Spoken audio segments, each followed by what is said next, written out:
अस्सलाम वालेकुम वरहमतुल्लाह। आप देख रहे हैं मेरा YouTube channel the beauty of Pakistan 99। बहुत ही खूबसूरत ये व्यू है। वादी सिरन डडर के मकाम पर मौजूद हैं। बहुत खूबसूरत व्यू।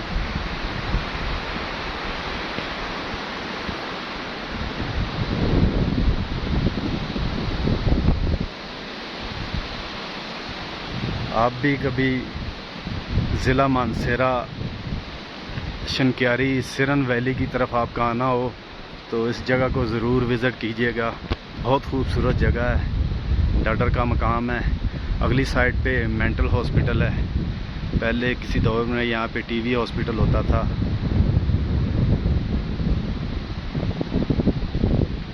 हमारे साथ हमारे बाऊजी भी हैं। ये बाऊजी खड़े हैं।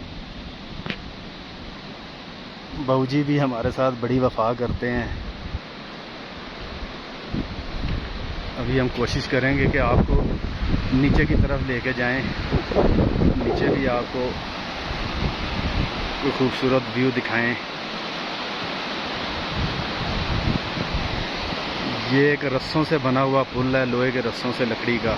तो कोशिश करेंगे कि नीचे जाएं, इस पुल पे भी जाएं और आपको वहाँ का भी कोई नज़ारा दिखाएं। अगली वीडियो के लिए इजाज़त। अल्लाह हाफिज़।